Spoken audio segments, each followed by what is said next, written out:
aceitar essa modificação na vida delas, não é isso? Não, nesse sentido... Só fazer só uma pergunta pro 38. 38, tu é católico ou protestante? Eu acredito em Jesus como meu Senhor e Salvador. Eu entro em qualquer igreja no fim de semana, eu frequento... Pergunta se a pergunta que fica é se Lutero está satisfeito. Meu mestre me afirmou que se tivessem 2 ou 3 pessoas de nome dele, ele estaria lá, não é isso? Hein? Quando... Você lembra a história que eu contei que o cara tava com as tripas, com o pau, com tudo enrolado no eixo cardão lá do negócio? E eu pedi pra fazer uma oração. Você acha que ele perguntou qual era a minha denominação? Não. Hein? Não. Interessava pra ele ali se eu era católico, protestante, que desgraça eu era, não é isso? Hein? Interessa, mas qualquer pessoa pode, qualquer pessoa viva pode interceder pelo outro, né? É isso. Mas dizer, tem um mestre, tem um cara chamado Jesus que ama você. Ele basta uma palavra. Você quer rezar o Pai Nosso comigo? Isso, o seu fim não vai ser em vão, não é isso? Você quer Jesus? Eu vou rezar com você. Ele vai perguntar, não, mas eu quero saber se você... Qual rito, né? Você é da missa nova? Hein, Rasta? Você é da missa nova que não vale, não é isso? Você é da... O cara vai perguntar isso porra nenhuma. Eu não sou celebracantista, não, mas tá ficando quentinho o chão, viu, Rasta? Cuidado. Como? Renato 38, Cristo fundou uma igreja ou não? A própria Bíblia refere várias igrejas, não é isso? Não. Como não? A igreja de Éfeso, a igreja da Filadélfia, a igreja de não sei onde, a igreja uma coisa de é dizer que geograficamente o prédio está ali e outra coisa é era chamada de a igreja de não sei onde, não é isso? Hã? Existia hierarquia entre elas naquela época? Da carta de Paulo? Não tinha nem comunicação, pô. Como é que ia ter hierarquia, não é isso? Tanto tem hierarquia que Paulo está escrevendo as cartas para orientá-los. Isso. E a maioria das coisas que ele diz quem orienta tem posição hierárquica acima do orientado ou não? Mas a orientação você pode receber de alguém que você está, inclusive, abaixo da sua hierarquia. Não, mas orientação é uma coisa, a ordem é outra. Autoridade, né? Quem deu autoridade a Paulo para orientar a igreja de Éfeso? De Jesus. Os apóstolos todos, puta que pariu, né? Quando estamos ali nos Atos dos Apóstolos, por exemplo, Renato 38, né? Tipo, uma das primeiras discussões é, tipo, a gente teve Judas o traidor, não é isso? O que a gente faz? Tipo, Judas, ele era aqui, tipo, bispo nosso, né? Tipo, ele era do nosso rolê. Quem é que vai entrar no... Era o tesoureiro de Jesus, bicho. Era o tesoureiro de Jesus. Sim. Ponto é, alguém teve que ser nomeado para substituir. Então, há uma decisão institucional. Então, tipo, há uma igreja ali já em Atos dos Apóstolos sendo fundada, né? E, tipo, Pedro tem discípulo, esse discípulo tem discípulo, esse discípulo tem discípulo. Aqui, quando a gente, tipo, fala, né, da igreja católica, a gente tem um negócio chamado sucessão apostólica, certo? E isso, se não fizesse nenhum sentido, tipo, não teria nem por que ter na Bíblia essa discussão e não teria nem por que a gente... Eu reconheço a primazia da igreja católica. A gente ficava só com umas narrativas de evangelho, né, tipo, acerca dos acontecimentos da vida de Jesus, e a parte do Velho Testamento que se referia à vida de Jesus. Se fosse só assim, né? Mas não, Jesus deixou uma igreja. Tipo, eu acho que é inegável, eu acho que é impossível você, Renato 38, aqui meu amigo, negar que ele instituiu uma igreja. Eu não nego. Inclusive, uma coisa mais forte, inclusive, do argumento mais forte do que o que você está dizendo, é a árvore pelos frutos. Sim. Quem escolheu os livros da Bíblia? A pergunta é essa. As igrejas evangélicas reconhecem a escolha da igreja católica? Sim ou não? Reconhece e reduz. Não tem nenhum livro a mais. É só a menos, não é isso? Hein? Eles reconhecem que a igreja católica escolheu os livros certos. Os evangélicos não teriam a Bíblia se não fosse a igreja católica, não é isso? Sim, o que diz que a autoridade da igreja precede a autoridade do texto, né? Porque ele escolheu o texto. Ele que disse que os textos podiam estar lá, não é isso ou não? Hein? Então, tipo, não faz sentido você pegar o texto, né, que só tem autoridade por causa de uma autoridade que é prioritária a ela, né, que é anterior a ela, né, e você usar esse texto para destruir essa autoridade. É isso, mas se o Malboro tem alguma coisa a dizer a respeito... Existe autoridade real e formal. Quem ganhou a eleição na Venezuela? O oficial é uma coisa e a realidade é outra, não é isso? O Lança-Leite é um padre de verdade? O Papa reconhece ele como um Papa de verdade. Você vai receber a comunhão da mão do Lança-Leite? Sim. Não. Essa heresia... Sim, melado, inclusive, se for o caso. Aqui eu vou ter que te denunciar como herege, certo? Porque eu recebo. Eu recebo. Vou ter que te denunciar. Essa heresia, ela já foi debatida, né? Tipo, nos primeiros séculos, é a heresia donatista, né? A validade do sacramento não pode depender da idoneidade do padre. Se ela dependesse... Ele não é padre! Ele não é padre! Ele não é padre! Como um casamento nulo! Ele não é padre, ele entrou na igreja, não sem intenção de ser padre. Ele já era comunista de ser padre. A ordenação dele foi feita... É inválida, é nula, como um casamento de travesti. A ordenação dele é tão válida como um casamento de travesti. Um cara que já era comunista antes, porra, esse cara não pode ser ordenado. A ordenação dele é nula, não vale porra nenhuma. Você pode estar dizendo isso aí, certo? Não, ele era comunista antes, sim ou não? Com que idade ele se ordenou? O que ele fez antes da vida? Isso não pode se ordenar, a ordenação dele não vale porra nenhuma. Renato, a autoridade não é nem minha nem tua para dizer isso. Né? É ele que disse. Quando tu pega, veja só, calma. Tu sabe o que está no coração de cada padre tradicionalista que tu conhece? Não, não é isso? Então, tipo, tu não sabe, né? Então, se a gente for ficar dependendo da sinceridade do padre, da idoneidade do padre, entendeu? A gente fudeu, a gente não ia ter mais sacramento. Tu acha que Jesus Cristo ia impedir que os filhos deles chegassem ao sacramento por causa de uma coisa porca e michuruca e efêmera como a idoneidade de uma porra de um padre? A questão não é a idoneidade do padre. O professor Olavo... É a validade da ordenação do cara. Não, é a validade da ordenação do cara. Batia muito nesse cara. Então, mas a validade da ordenação, se ela depender da idoneidade do cara e da sinceridade dele, tipo, fudeu. Entendeu? Não, negativo. O cara pode mentir, o cara pode ter aparência de tradicionalista e mentir também, entendeu? Então não pode depender disso. Veja, eu tô entendendo o que você tá dizendo, tipo, eu odeio o padre Lancelotti, tá ligado? Tipo, mas a justiça quem vai fazer com ele é Deus. Se ele deu um sacramento ali para um cara que se ajoelhou e que estava em estado de graça, aquele cara recebeu o corpo de Cristo. E isso é uma das coisas mais importantes, né?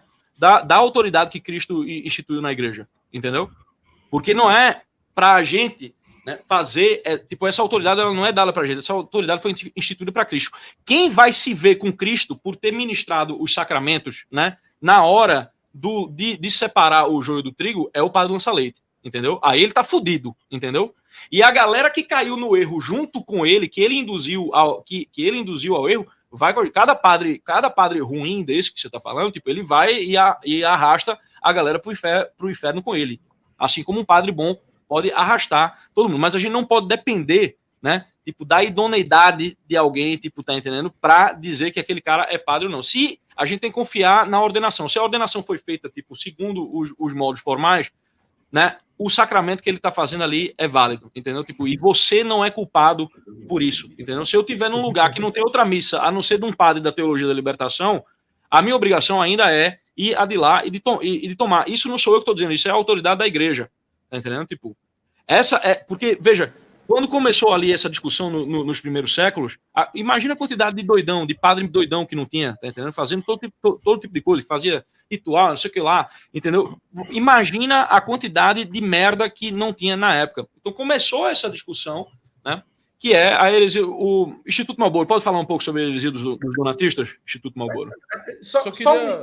Só uma coisa, eu não tô falando sobre a intenção do cara. Eu estou falando sobre atos públicos do cara. Você não pode servir a dois senhores ao mesmo tempo. Você não pode servir a Deus e a Mamon. Quem é comunista, quem é filiado ao Partido Comunista, quem é comprometido, militante a grupo comunista... Mas ele nunca foi filiado ao Partido Comunista. Deus, esse é o problema. Tipo assim, se o cara chegou lá só para comer, se o cara tá dentro da igreja para comer, ele pode não ter uma intenção ruim. Mas eu não tenho autoridade para dizer que eu não tenho como julgar o coração dele. Agora, na hora que o cara tem uma militância específica de serviço a Satanás e se ordena posteriormente sem nunca se arrepender aos atos dele, é lógico que a ordenação é nula, porra. Esse cara é infiltrado, porra. Como é que você vai reconhecer o cara como autoridade espiritual? Não é assim. Quais são os critérios para uma ordenação válida? É porque, calma. Então, eu não porque para você ser considerado julgado... Não, calma, aqui a questão é porque é o seguinte, se a gente entenda que se eu pegar esse sentimento que você tem, que é um sentimento que eu compartilho, certo? Tipo, o padre Lança-Leite, eu não vou procurar receber comunhão dele, tá ligado? Você vai se confessar com ele? Se aconselhar com ele? Você vai se confessar? Se só tivesse ele ali, eu me confessaria com ele facilmente. Facilmente. E a minha confissão com ele, tá ligado? Quanto mais profunda fosse a insinceridade dele, mais fundo ele ia terminar no Lago de Fogo. Eu preferia me confessar com meu pai, que tem autoridade espiritual sobre mim. Calma aí. Eu fui confessar esse fim de semana, o padre estava dormindo. Calma aí, vamos atentar. O padre estava roncando, eu confessando, cara, esses dias. Eu não sou padre, Ele roncando, eu tô ouvindo ronco, cara. Renato, é porque você tá olhando para isso da maneira errada, você tá invertendo o negócio, tá entendendo? Tipo, você tem que, tipo, isso é uma garantia que a igreja é uma mãe por fazer isso, tá entendendo? Por ela deixar que um filho de uma puta, de um pedófilo escroto, filho de uma puta comunista, tá entendendo? Tenha a capacidade de ouvir a sua confissão e ministrar o sacramento Em nome de Jesus. Sim. O fato dela persona Christi é pior, persona Christi. Esse cara tá indo pro inferno. Tem papa que tá no inferno. Tá entendendo? É isso. Agora, por eu não ser um leigo. Dante não colocou um monte de papa no inferno? Nenhum de nós. Ele não pegou e parou de se confessar porque ele achava que o padre fulano, não sei lá, ele colocou um bispo lá, né? Ele colocou alguns papas, entendeu? Renato, digo mais. Eu reconheço que os padres têm um papel, têm e tiveram um papel fundamental. Até o Big Bang, as universidades. Os padres foram fundamentais, inclusive... Não, mas isso aí é em termos civilizacionais, eu não estou falando disso. Né? Agora, se eu fosse pegar em termos civilizacionais, o padre de lança-leite ele teria que ser extirpado da vida agora, tá entendendo? Mas a gente não está falando em termos institucionais, a gente está falando do ministrar dos sacramentos, que tem a ver com a salvação da alma, que é um negócio infinitamente superior a qualquer governo do mundo. Se o mundo cair nas mãos dos comunistas, entendeu? E uma alma se salve, e vá para o céu, essa alma que se salva vai para o céu, ela ainda vale mais do que todos esses potestados, entendeu? Perfeito, então, exatamente. Inclusive, Renato, mas é mais do que isso. Os caras meteram uma denúncia criminal, porque eu disse que a alma de uma criança valia mais do que todos os animais para Deus, os caras meteram uma denúncia de apologia ao crime. Por quê? Não, porque eu disse, não é nem minha opinião, para Deus, e me meteram a denúncia de apologia ao crime. Caralho, te meteu uma denúncia por isso, foi? Não, apologia ao crime, apologia aos maus tratos, eu tô querendo que não tenha hospital veterinário, isso é apologia ao maltrato animais. Todos os animais do mundo não valem uma alma de uma criança. Isso não é nem o poste mijando no cachorro, é o policial pegando o cachorro e batendo no cara. Né? Vocês estão me ouvindo aqui? Vocês estão me ouvindo? Você concorda que a salvação foi da igreja, né? Estou ouvindo, Miorim. Você concorda que várias Renato, até a igreja de Canalha, até a igreja de Macedo, tem pessoas salvas, né? Mas, Renato, com intenção ali ou não? Renato. Se elas estão salvas, elas estão dentro da igreja. Entendeu? Mas, Renato, o cara que ainda o cara que tá embaixo do caminhão que entrega lá, ele não quer saber qual é a denominação. Eu acho que o cara rezou o Pai Nosso. Tudo bem. Renato, Ninguém tá falando disso. Por exemplo, você pode, tipo, o batismo, por exemplo, é um negócio bastante amplo. Tipo, tem uma permissividade muito grande para quem pode batizar ou não, né? Até porque você tá ali, tipo, sei lá, uma criança digamos, você chegou ali, tem uma criança, você teve um caso de uma criança num para-brisa. No para-brisa, né? Você, Renato, 38 pode pegar, tipo, uma água, tipo, e se alinhar à intenção da igreja, dizer, tipo, eu te batizo em nome de Jesus a vida dessa criança. Exato, eu te batizo em nome do Pai, do Filho e do Espírito Santo. Usar essa forma, tá entendendo? Renato, tem um batismo válido, mas, por favor. Mas é uma coisa até mais específica, Renato. Veja como são as coisas. O padre, quando está no ato da comunhão, ele está em persona Cristo. Ele está, tal como a pessoa de Cristo, ali naquele momento, e distribuindo o corpo e o sangue de Nosso Senhor. O padre Júlio Lancelotti se celebra a missa até o dia que sua ordenação não seja considerada válida, ele está distribuindo o corpo e sangue de Nosso Senhor Jesus Cristo para todos aqueles que estão em sua frente. Esse ato, a transposição... Mas eu acho que o que Renato estava falando era justamente a ordenação, não é isso? Exatamente. Eu não sei quem é o Lancelotti. O processo de ordenação. Então, quais são os critérios para se ordenar um padre?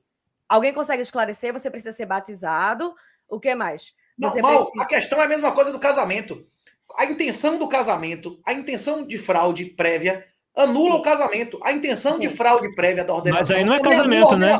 Isso mas, é lógico. Mas não tem intenção de Deus. Mas, Renato, para haver o reconhecimento de nulidade, o padre não tem que dar a sentença? formalmente, para mim, já está reconhecido. No meu coração já é reconhecido. Para mim não é. Aí a gente precisa perguntar. Então você vai dizer que Maduro ganhou a eleição, pronto, que a porra é oficial. Aí a gente precisa perguntar aqui, Lutero, você, no dia de hoje... Tá feliz pra caralho. Tá feliz pra caralho. Eu acho que ele tá feliz pra caralho. Meu amigo Renato, deixa-me lhe perguntar. Vossa Senhoria acredita que no ato da Eucaristia, Jesus está fisicamente presente no ato da Eucaristia? Você lembra de Jó, da história de Jó? Sim, lembro. Que Deus pergunta, você tá vendo essas estrelas aí, sacana? Você sabe por que Deus, o papai aqui criou essas estrelas? Então, não tente compreender o mestre, né, velho? Seu papel aqui é obedecer. Eu considero que meu papel é obedecer. Então você tem que obedecer ao fato de que o sacramento que o padre Lancelotti ministra é válido. Sim, quando foi que Jesus disse que o padre Lança-Leite era um padre de verdade, velho? Ele disse a Pedro que o que ele ligar no céu, o que ele ligar na terra estará ligado no céu. Essa ligação de Pedro, ela está presente até hoje na Igreja Católica. Está presente tá presente na Igreja Ortodoxa também, tipo, que tem a sucessão, tá entendendo?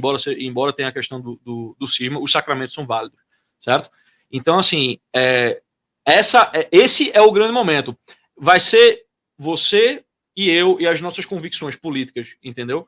Que vão julgar aquilo que tipo é ligado ou desligado. Não tem nada a ver de política. Não tem nada a ver de política, a questão é puramente espiritual. Comunismo é excomunhão automática, porra. Não vale mais isso ou não? Hein? Não. O cara sai dessa a comunhão.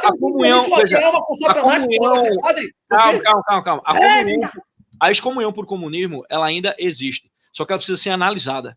Tá entendendo? Aí, tipo, é um negócio. Claro, se você, no seu coração, você é comunista e Deus está vendo que você está excomungado. O problema não é isso. É que são dois pontos de vista diferentes. Para Deus, essas discussões, elas são irrelevantes. Ele já viu quem está salvo, quem não está, né? Quem independente. Não, e ele pode ser salvo. Lança-Leite pode se arrepender dos pecados e ser salvo. Pode. Inclusive, é nossa obrigação rezar pela conversão dele todos os dias. Exatamente. Né? Champinha, porra toda. Mas o ponto é que a validade do sacramento dele não pode depender da idoneidade dele, tá entendendo? Não pode depender, tipo, dessas coisas. Porque se for assim, a gente não vai ter... Velho, se tu for ver a quantidade de merda que tem dentro da igreja, e aqui a gente tá falando, tipo, não só de padres católicos, mas a gente tá falando de pastores, a gente tá falando de todo tipo de merda que existe dentro do meio religioso. Se a gente fosse depender disso para ter os sacramentos, tá ligado? A gente tava fudido. É por isso que essa heresia, a heresia donatista, que é o fundamento que você tá, que motiva, né? Essa fala sua, é por isso que ela foi combatida, tá entendendo? Tipo, é porque a igreja é uma mãe, tipo, ela não pode, tipo, ela tá dizendo, ó, se a gente for parar para se preocupar com o padre, eu me preocupo. O padre Júlio Lança-Leite, ele é um caso mais explícito, é mais fácil a gente olhar para ele e dizer que ele é um canalha, né? Mas e um padre que tá ali e que ele não tem esse posicionamento aberto do Júlio Lança-Leite, mas ali dentro do coração dele, tipo, ele tem a apostasia mais profunda. Tá é CNBB todos os dias. Aí eu fico sem o corpo de Cristo. Aí eu fico sem o corpo de Cristo. Mas aí cai no caso de quem conhece a lei é julgado pela lei. Quem não conhece a lei é julgado pelo coração. Exatamente. Se você entende ou não quem é aquele cara e o que ele era antes de ser padre. Se você não sabe quem é o cara entrando na igreja, você tá de boa fé, porra.